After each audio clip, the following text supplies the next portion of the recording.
अब हमारा next topic है general representation of a matrix. जैसा कि हम जानते हैं कि जनरल फॉर्म में नंबर ऑफ रोज को m से एंड नंबर ऑफ कॉलम्स को n से रिप्रेजेंट किया जाता है। तो मान लेते हैं कि इस मैट्रिक्स A में there are m number of rows and n number of columns. तो इस मैट्रिक्स A का जो ऑर्डर हो जाएगा वो हो जाएगा m बाय n। अब इस मैट्रिक्स का जो सबसे पहला एलिमेंट होगा वो होगा A11, मतलब फर्स्ट रो और फर्स्ट कॉलम का एलिमेंट। ऐसे फर्स्ट रो में आगे बढ़े तो नेक्स्ट एलिमेंट मिलेगा आपको A12, मतलब फर्स्ट रो और सेकंड कॉलम का एलिमेंट। आप नोटिस कर रहे होंगे कि जब आप इस तरह आगे बढ़ रहे हैं तो रो की पोजीशन सेम रह रही है, चेंज किया हो रहा है कॉलम की पोजीशन। तो मान लेते हैं ऐसे आगे बढ़ते बढ़ते कोई jth कॉलम आएगा, तो उस jth कॉलम के लिए जो एलिमेंट होगा उसकी पोजीशन हो जाएगी A1j, मतलब फर्स्ट रो और jth कॉलम का एलिमेंट। ऐसे ही फर्स्ट रो का जो सबसे एंड वाला एलिमेंट होगा वो होगा A1n, क्योंकि इस मैट्रिक्स में जो मैक्सिमम नंबर ऑफ कॉलम्स है वो है n। ऐसे हम बढ़ते हैं सेकंड रो की तरफ। तो सेकंड रो का जो सबसे पहला वाला एलिमेंट होगा वो होगा A21, नेक्स्ट होगा आपका A22। ऐसे ही आगे बढ़ते चले जाएंगे तो नेक्स्ट होगा A2j, मतलब सेकंड रो और jth कॉलम का एलिमेंट। ऐसे इस रो का भी जो सबसे एंड वाला एलिमेंट होगा वो होगा A2n। अब आप देख रहे होंगे ये फर्स्ट रो था, ये सेकंड रो था, ऐसे ही बढ़ते बढ़ते मान लीजिए कोई ith रो है, तो ith रो का जो सबसे पहला एलिमेंट होगा उसका सिंबॉलिक फॉर्म हो जाएगा AI1, मतलब फर्स्ट, मतलब ith रो और फर्स्ट कॉलम का एलिमेंट। ऐसे आप आगे बढ़े तो नेक्स्ट एलिमेंट होगा AI2, मतलब ith रो और सेकंड कॉलम का एलिमेंट। ऐसे आप आगे बढ़ते चले जाएं तो नेक्स्ट एलिमेंट मिलेगा आपको AIJ, मतलब ith रो और jth कॉलम का एलिमेंट। ऐसे और आगे बढ़ते चले जाएं तो इस ith रो का जो सबसे एंड वाला एलिमेंट होगा वो होगा AIN। क्लियर? अब ऐसे आप आगे बढ़ते चले जाएं तो आपको पता है कि इस मैट्रिक्स में जो मैक्सिमम नंबर ऑफ रोज हैं वो है m। तो सबसे जो एंड वाला रो होगा वो होगा आपका mth रो। तो mth रो का जो सबसे पहला वाला एलिमेंट होगा वो होगा AM1। अब आप ऐसे ही आगे बढ़े नेक्स्ट एलिमेंट की तरफ तो वो आपको मिलेगा AM2। नेक्स्ट एलिमेंट आपको मिलेगा AM3। और इसी मैट्रिक्स का जो सबसे, मतलब इस रो का और इस मैट्रिक्स का जो सबसे लास्ट वाला एलिमेंट होगा वो आपको मिलेगा AMN। क्लियर? यहां पे आप इस रिप्रेजेंटेशन को एक और तरीके से लिख सकते हैं, जैसे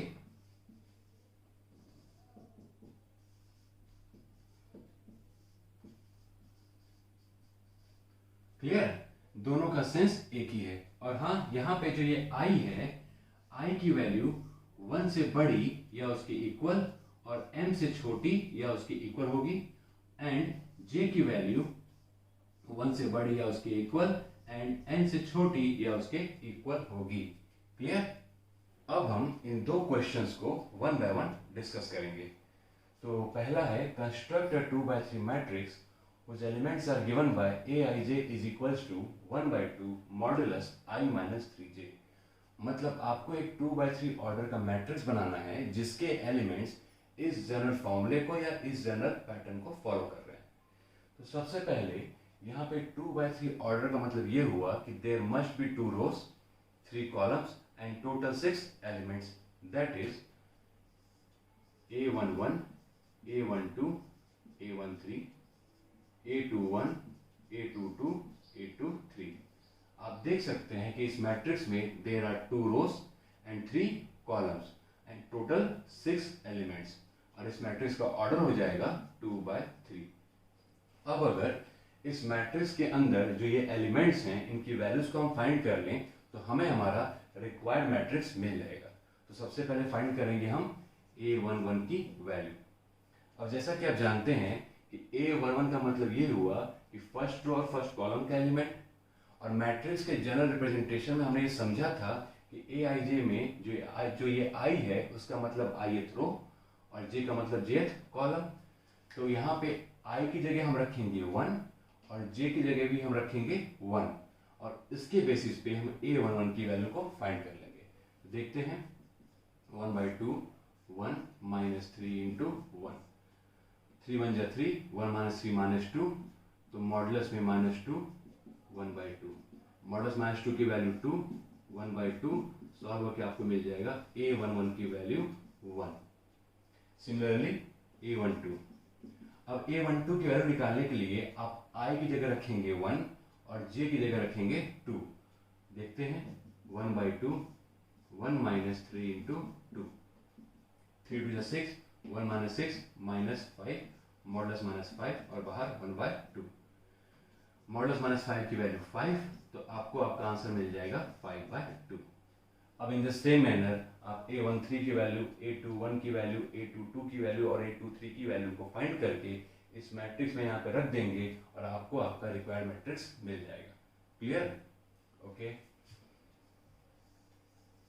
दूसरा क्वेश्चन है, if a matrix has 36 elements what are the possible orders it can have. मतलब अगर किसी मैट्रिक्स में 36 एलिमेंट्स हैं तो हमें उस मैट्रिक्स के टोटल पॉसिबल ऑर्डर्स पता करने हैं।